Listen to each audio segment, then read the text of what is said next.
Salam Pancasila, salam Bhinneka Tunggal Ika.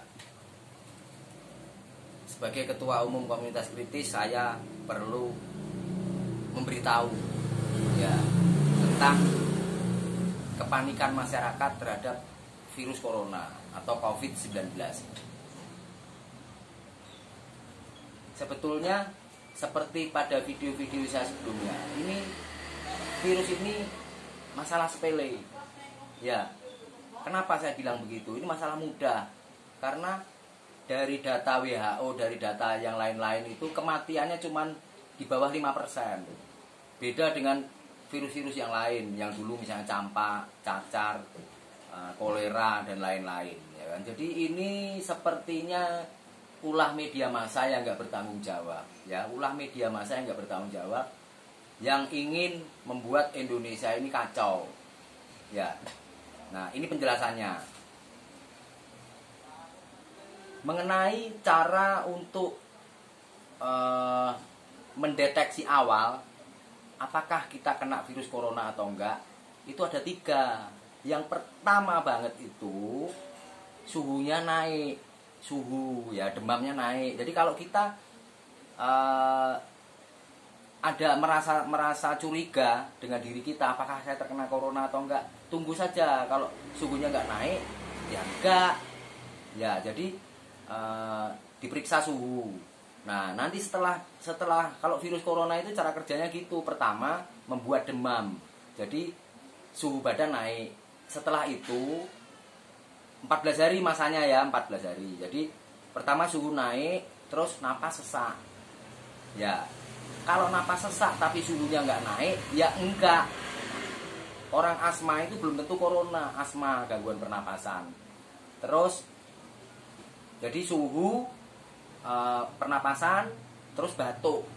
Ya, kalau sudah parah, pada tahap-tahap parah itu batuk berkali-kali tapi tidak berdahak. Ya, tidak berdahak. Jadi suhu naik, pernapasan kena, terganggu pernapasannya, terus batuk. Nah, kalau kita ingin aman setelah kita menyatakan diri tidak kena corona, nah kita mengisolasi diri di rumah saja, di rumah.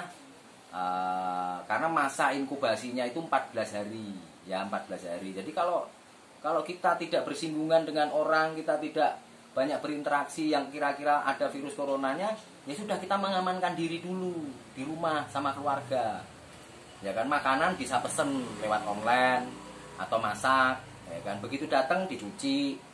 Seperti itu ya. Jadi itu cara-cara mendeteksi awal virus corona. Nggak usah pusing dengan beli alat yang begini-begini 2 juta.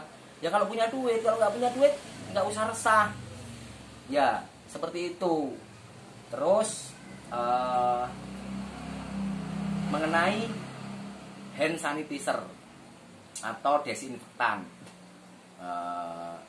tindakan untuk membunuh virus corona. Ya. Saat ini masker kosong, adapun mahal sekali. Hand sanitizer mahal, kosong juga. Sampai-sampai gula kosong. Wipol atau cairan yang untuk bahan hand sanitizer sampai kosong gitu. Nggak ngerti saya. Tapi cuek aja, nggak usah pusing. Bikin hand sanitizer itu nggak harus pakai cairan-cairan yang dijual di toko-toko. Ya, cukup kita cari daun sirih, ya. Daun pepaya pun bisa, sudah menggunakan alam saja apa yang ada. Itu direbus, ya, direbus.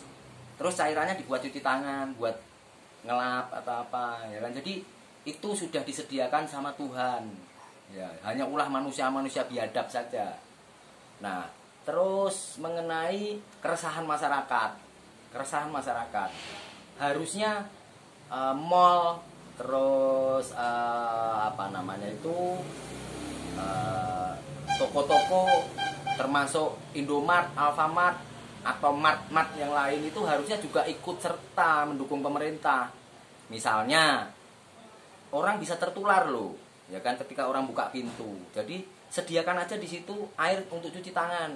air sama sabun, atau air sama rinso, atau air dari daun sirih. Jadi orang ketika masuk transaksi pulang cuci tangan dia, atau sebelum masuk cuci tangan. Ya, ini harus dikerjakan bersama-sama, harus bergotong royong. Makanya saya bilang, kalau kita melaksanakan budaya luhur nenek moyang kita, yaitu gotong royong, masalah virus ini cepat selesai. Ya, cepat selesai. Jangan hanya menyalahkan pemerintah, jangan hanya khawatir. Ya, nggak perlu kayak gitu. Dengan kita semakin panik, semakin lama virus ini mencekam Indonesia. Nggak usah panik, saya aja nggak panik. Ya, terus masker itu juga boleh, tapi nggak mutlak, Ya, jadi masker itu nggak mutlak, nggak usah pusing cari masker atau apa gitu, nggak usah pusing. Akhirnya keenakan tuh orang-orang pedagang yang memanfaatkan situasi. Ya, mereka jual mahal, jangan mau. Kalau nggak ada yang beli, ya dia nggak bisa jual mahal gitu. Jadi pakai ini kritis. Ya, terus supaya diketahui juga, nggak usah resah. Virus itu virus influenza sama, tapi dia berevolusi atau berkembang lah, ya kan. Ini sebetulnya virus influenza juga, karena masih satu famili sama MERS dan SARS. Itu virus influenza. Cuman ini memang agak kebal, makanya dibutuhkan obat yang agak tinggi lah dosisnya. Jadi itu virusnya berat. Ya, jangan berpikir saya merokok terus ada virus terbang-terbang. Enggak ada.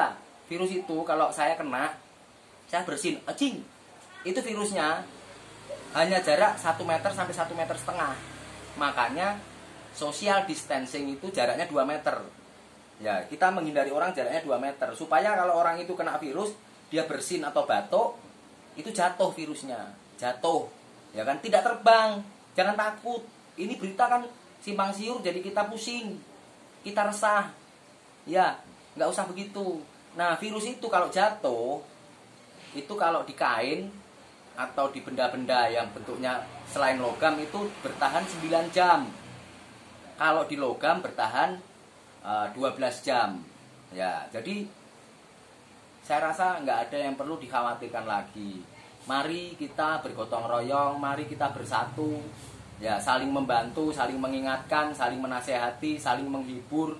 Jangan nge-share berita-berita omong kosong yang menakutkan. Semakin Indonesia, semakin masyarakatnya takut, semakin sulit kita bebas dari virus corona. Mari kita bantu pemerintah. Kasihan Pak Jokowi. Ya, baru saja berduka, beliau langsung bekerja lagi demi masyarakat. Mari kita dukung. Mari kita bersatu, bergotong royong. Mari merdeka.